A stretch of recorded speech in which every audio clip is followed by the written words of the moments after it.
بسم الله الرحمن الرحیم. السلام علیکم. د رحمان بابا نوی کلام سره ستاسو په خدمت کې حاضر یم. راځئ غوږ شئ ورته. په بزرګۍ د هغه پاک پروردګار موقوف مشه په سړي د سړي کار.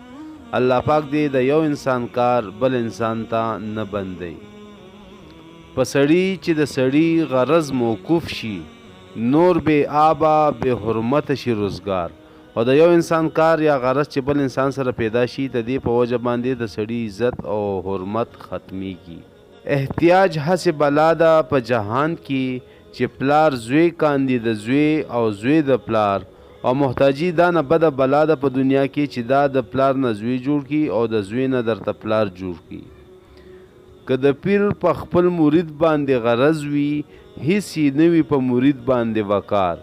او که د پیر خپل مرید ته غرض پیښ شي نارملی د پیر صاحب مرید ډیر قدر کوي، خو چې که غرض ورته پیښ شو نو د هغه عزت وقار ختمیږي. د پیر صاحب عزت وقار په دې غرض په وجه باندې ختمیږي.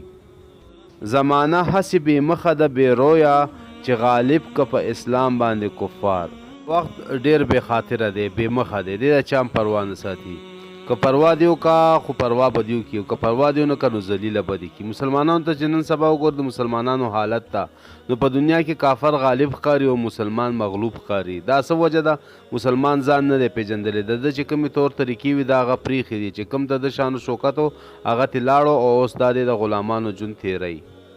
په ساعت کې شا ګدا کا ګدا شا کا، دا فلک ځکه بالا شي کج رفتار. او په یو ټیم کې د بادشاه نه فقیر جوړ کی او په بل ټیم کې د فقیر نه بادشاه جوړ کی. او په دې وجه دا فلک دا اسمان دا قسمت په مونږ باندې غالب دی بالا دی. کج رفتار وی مطلب کږې لارې ته کاږه کارونه خود سره. چې همه عمر یې تاج وي پسر ایښې ور پسر کاندي ګېډې د خسو خار. د هغه چا چې په پیړو باندې بادشاهي روانه وي عزت روان وي مال دولت وي ورسره، خو ولې چې دی د وخت قدر ونه کي نو دا وخت دته د خشاکو ګېډې ورپسر کی. خسوخار خشاک مطلب هغه نه خپل عزت دولت او مرتبه والی. چې قادر نه په درم نه په دینار وي په هغو باندې گنجونه که انبار.